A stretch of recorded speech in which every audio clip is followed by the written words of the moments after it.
The third indispensable element in building the new prosperity is closely related to creating new jobs and halting inflation.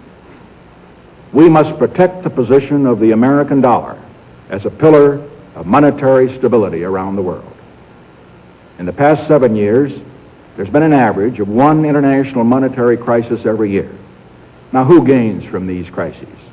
Not the working man, not the investor, not the real producers of wealth. The gainers are the international money speculators. Because they thrive on crises, they help to create them.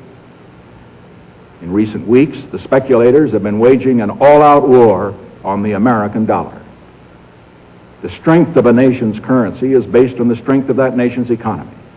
And the American economy is by far the strongest in the world.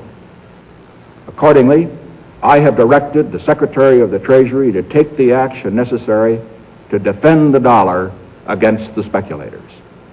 I have directed Secretary Connally to suspend temporarily the convertibility of the dollar into gold or other reserve assets, except in amounts and conditions determined to be in the interest of monetary stability and in the best interest of the United States. Now, what is this action, which is very technical, what does it mean for you? Let me lay to rest the bugaboo of what is called devaluation. If you want to buy a foreign car or take a trip abroad, market conditions may cause your dollar to buy slightly less.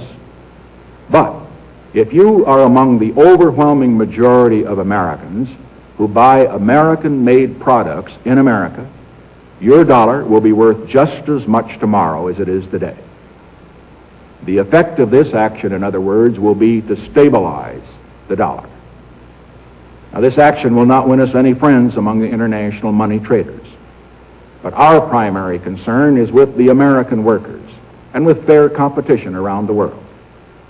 To our friends abroad, including the many responsible members of the international banking community who are dedicated to stability in the flow of trade, I give this assurance. The United States has always been and will continue to be a forward-looking and trustworthy trading partner. In full cooperation with the International Monetary Fund and those who trade with us, we will press for the necessary reforms to set up an urgently needed new international monetary system. Stability and equal treatment is in everybody's best interest. I am determined that the American dollar must never again be a hostage in the hands of international speculators. I'm taking one further step to protect the dollar, to improve our balance of payments, and to increase jobs for Americans. As a temporary measure, I am today imposing an additional tax of 10% on goods imported into the United States. This is a better solution for international trade than direct controls on the amount of imports. This import tax is a temporary action. It isn't directed against any other country. It's an action to make certain that American products will not be at a disadvantage because of unfair exchange rates.